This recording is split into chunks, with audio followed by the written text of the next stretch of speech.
Hello tout le monde, aujourd'hui on se retrouve pour une démo clean-up, dit aussi line art, donc en traditionnel, avec du papier d'animation. Pour ceux qui ne connaissent pas ce papier, c'est un papier qui est utilisé pour le dessin d'animation en traditionnel, pour pouvoir animer plus facilement. Donc on voit les poses du dessous en mettant papier sur papier, un peu comme du calque. Donc moi là je l'ai utilisé pour faire mon clean-up, donc en dessous il y a mon croquis. Ça me permettait d'éviter de prendre la table lumineuse. Donc si vous n'avez pas par exemple de table lumineuse, ça peut être très pratique. Après, à savoir qu'on peut aussi facilement se fabriquer une table lumineuse, ou même cleaner sur une fenêtre, c'est un peu moins pratique parce que vous serez moins à l'aise pour cleaner et votre clean sera peut-être un peu moins bien fait. Donc aujourd'hui je vais réaliser deux clean-up, un au crayon de papier, donc comme vous voyez là au Critérium, et un autre au stylo Faber-Castell. Ceux qui sont intéressés à utiliser du papier d'animation, je vous mettrai tous les liens dans la description sous la vidéo. Donc pendant que la démo défile, je vais vous expliquer un petit peu ce qui est vraiment un clean-up et l'importance en fait d'en réaliser un ou de ne pas en réaliser un. Tout dépend en fait vraiment de ce que vous recherchez dans le style de votre dessin et à quelle fin bien sûr il sera utilisé. Alors ce qu'il faut savoir sur le clean-up, c'est qu'il en existe de plusieurs sortes et que selon les séries animées ou selon les illustrations, les cleans ne sont jamais pareils. On peut avoir des cleans qui sont faits avec des lignes très régulières, donc où il n'y aura pas de plein et de déliés, c'est-à-dire qu'il n'y aura pas de lignes plus épaisses qui varient en plus fines par la suite. Ce seront des cleans un peu plus fades pour moi, parce que moi j'aime bien la ligne vibrante, donc les pleins et déliés qui donnent un peu plus de dynamisme je trouve au dessin. Donc après ça dépend vraiment de votre style et du rendu que vous cherchez. À savoir que lorsqu'on travaille en studio d'animation et qu'on a un style de clean imposé, on est obligé de s'adapter à ce style de clean et donc de respecter les pleins et les déliés s'il y en a, ou de respecter la ligne régulière s'il y en a. Après en dessin d'animation, lorsqu'on clean une pile de dessins, on va essayer de rester constant sur notre clean et de garder toujours les bonnes proportions, parce qu'il suffit qu'on fasse une ligne plus épaisse sur un dessin et ça se verra forcément une fois l'animation montée, ça fera vibrer la ligne en fait. Donc si on veut éviter vraiment de faire vibrer la ligne, il faut bien être attentif, image par image, à l'épaisseur de sa ligne. Après il y en a aussi qui colorisent la ligne, ça je trouve ça aussi très intéressant et je le fais d'ailleurs sur certaines de mes illustrations. Donc en fait, les lignes par exemple des cheveux, vous allez avoir une couleur brun foncé, les lignes de la peau vous allez avoir une couleur chair. Ensuite pour les vêtements vous allez avoir une couleur un peu plus haute ou un peu plus claire que le vêtement lui-même, etc. Ça se voit vraiment énormément et c'est vrai que c'est plus agréable que d'avoir une ligne noire. Parce que les lignes noires c'est devenu un petit peu sévère et ça c'est un peu démodé aussi je trouve. Et c'est vrai que ça se rapproche un peu plus du cartoon j'ai l'impression, et de la BD. Donc parce qu'en BD les cleans sont souvent noirs. Après ils colorisent aussi la ligne certaines fois. Donc après c'est au choix, c'est une préférence, c'est selon vos goûts. Personne n'est obligé de faire des cleans en plein et un délié. Moi par exemple c'est ce que je préfère.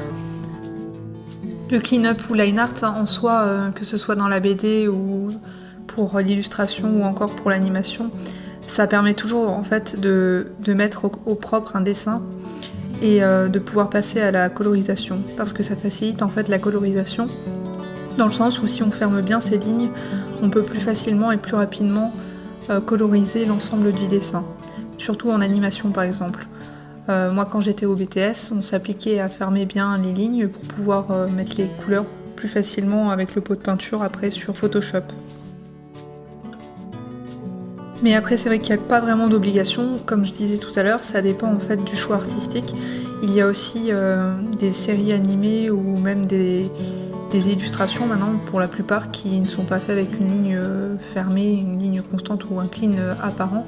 Parfois même il n'y a même pas de clean, c'est vraiment des aplats colorés et ça c'est vrai que c'est un style aussi que j'affectionne également en illustration. Et j'aime aussi beaucoup quand les lignes ne sont pas vraiment propres mais que ça garde un petit côté croquis parce que je trouve que c'est beaucoup plus vivant qu'un clean-up basique.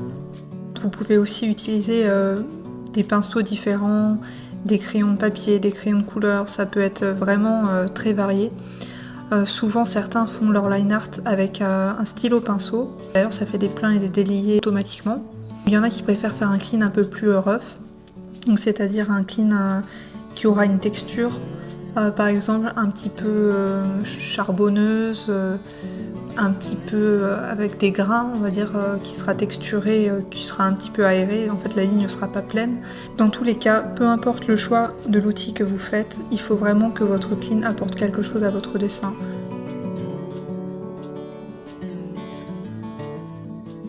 Donc là pour ce clean, j'ai utilisé des stylos Faber-Castell qui sont à base d'encre de Chine, donc qui sont très pigmentés. Donc comme vous pouvez le voir, il y a 4 tailles différentes de mine. Donc du plus fin au plus épais, du XS au M. Et donc moi j'ai utilisé je crois le S ou le XS pour faire mon clean, pour pouvoir après me repasser sur la ligne, pour pouvoir faire les pleins et déliés aux endroits où je le souhaitais. Le seul inconvénient là c'est une mine justement régulière. Ce qui est intéressant de faire c'est de prendre par exemple un stylo pinceau si on veut des pleins et déliés tout de suite et éviter de devoir repasser sur la ligne avec un stylo comme celui-ci. Par contre au niveau résultat on obtient des lignes très noires, très propres.